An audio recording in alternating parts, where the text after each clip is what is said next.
Now, I don't like getting involved in politics. However, I do love getting involved in Smiling Friends politics. I wasn't satisfied with the Smiling Friends election outcome, so I'm doing my own face-off to find out who is the best presidential candidate to fill Shrimbo Jones's shoes after his unfortunate passing. Because if there's one thing I love more than lounging on the couch, it's evaluating cartoon characters for high office. To aid me in my evaluation, I'm going to be using each of these characters' Myers-Briggs Types Indicator rating on the MBTI personality test from 16personalities.com. So sit tight, don't get too butthurt, and remember that this is all in good fun and should not be discussed at the family Thanksgiving dinner table. Unless you want to see Aunt Marge throw a turkey at you. Let's run through this quick breakdown of the personality types and what letter abbreviations mean on the scale before diving into the first candidate. First letter, either E or I, indicates extrovertedness or introvertedness. For each of the 4 categories, if you take the test yourself, it'll give you a rating like 71% introverted, 29% extroverted in my case. The category is fairly straightforward and tells you if you prefer things like working at home rather than in a group or chilling at home rather than partying. Second letter, either S or I, stands for sensing, or in the newer version, observant, versus intuition. It describes how you take in and gather information, usually by way of facts and detail for the sensing folk, or by abstract pattern thinking in the intuition folk. It mostly explains if you're able to come to a conclusion from what's on a surface level, or if you prefer interpretation. It's all about whether you're more of a what you see is what you get, or there's more going on than meets the eye kind of person. Third is thinking versus feeling, T or F.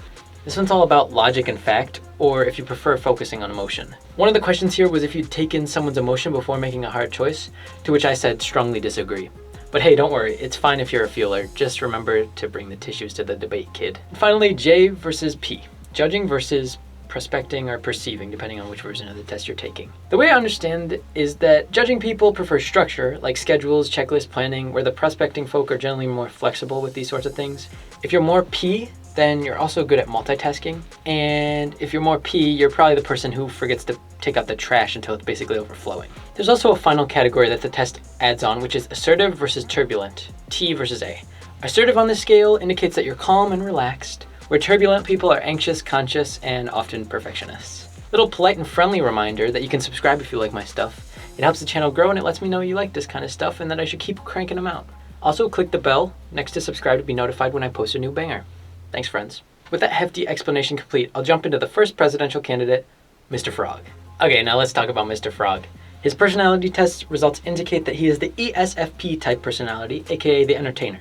Pretty fitting, seeing as he was a TV star. The MBTI website provides other famous characters and real people who fall into this category, and for ESFP that includes Elton John, Marilyn Monroe, Adele, Jamie Foxx, Steve Irwin, Miley Cyrus, Captain Marvel, Jack Dawson from Titanic, Peregrine Took from Lord of the Rings, you get the picture. These folks are often responsible for breaking out into song and dance, something I'm guilty of, but I'll review my personality at the end of the video since it's absolutely nothing like Mr. Frog's. The entertainer is very comfortable in the spotlight and always chooses to be with his friends instead of alone. It makes sense for Mr. Frog as nothing means more to him than his fans. A line that really resonated with me from the website that fits Mr. Frog just oh so well is that they're often so focused on immediate pleasures that they neglect the duties and responsibilities that make those luxuries possible. Kind of funny if you watch the season 1 episode that introduced Mr. Frog, as it's basically the plot of the episode summed up into a single sentence. And going on, he's an iconic television star with no true political experience or military involvement, as far as we know. I can't say for certain if this is the case for other candidates, but it's not exactly helping Mr. Frog's case nonetheless. Some of the weaknesses of this personality type are that they're unfocused, poor long-term planners, they're sensitive, they're easily bored.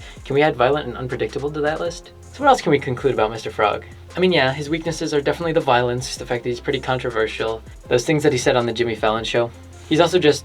I'm not sorry. Even though he messes up a lot, he doesn't usually take responsibility or apologize for those actions. A really unfortunate thing for a presidential candidate. But what about the strengths of Mr. Frog? He's rich AF. And everyone knows that money is everything and money can buy happiness. It can also potentially buy really good commercials, like the one featured in the episode. A prosperous America, a stronger America. Vote for Mr. Frog, and together we can build Mr. Frog's America. So what more? He's friends with many celebrities, which can buy endorsements and sponsorships. And he's got that raw bad boy edge that everyone's always talking about with presidents. Unfortunately, he's also an addict, so not good. Let's see how Jimble fares against Mr. Frog.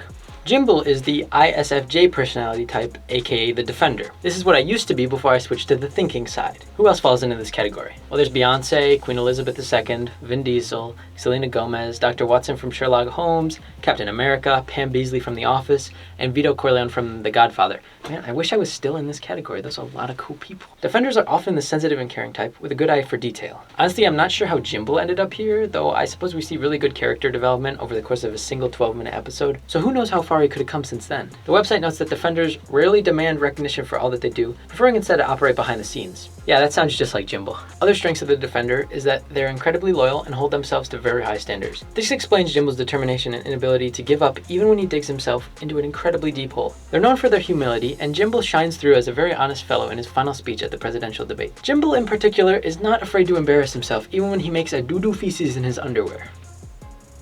I could even go so far as to call him a good public speaker by the end of the episode. I mean, he's just a really funny guy, which can never be a bad thing for someone who needs to win over the hearts of millions. So what are his weaknesses? Well, like a true Defender, he's overly humble. He wants to be the lamb president due to his lamb addiction. Not sure that's a good thing.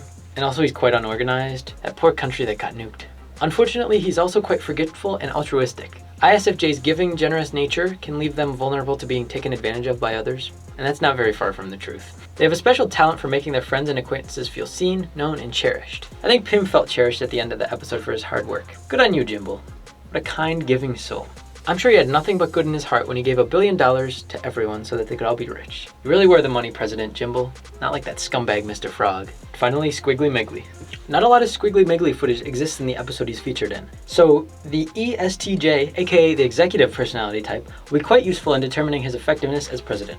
Others in this personality type include Sonia Sotomayor, Judge Judy, Frank Sinatra, Lyndon B. Johnson, Dwight Schrute from The Office, Robb Stark from Game of Thrones, and Boromir from Lord of the Rings. People with the ESTJ personality type, executives, are representative of tradition and order, utilizing their understanding of what is right, wrong, and socially acceptable to bring families and communities together. That sounds very presidential, I'm not gonna lie. Executives lead by example.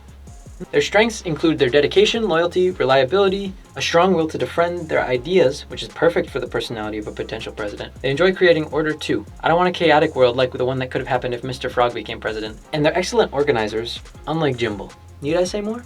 They're honest and dedicated to their cause. I don't know a thing about Miggly other than the fact that this is the face of dedication. Not giving up when things are stressful is an important part of the executive personality. I'm so glad that Squiggly Miggly is dead.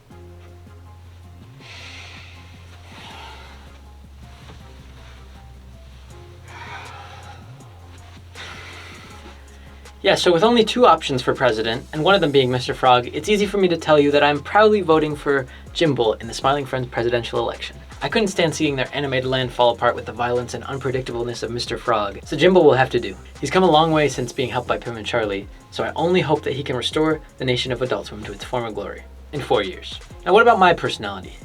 Well, my personality is ISTJ. I guess that means I'm half Jimble and half Squiggly Miggly when it comes to my astrology sign. I definitely feel the 71% introvertness since I'm on YouTube now instead of acting in theater. I'm also 57% observant over intuitive, which I guess labels me as focusing on what is happening or very likely to happen. I don't really know what that means because everything happens, but cool.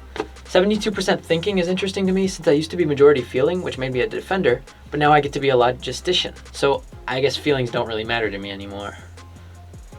In the final category, I'm 90% judge. What the heck? But that also means I get to be in the same category as Natalie Portman, George Washington, Hermione Granger from Harry Potter, and Jason Bourne. Let's go!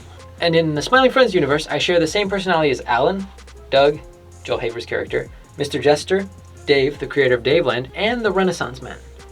Solid.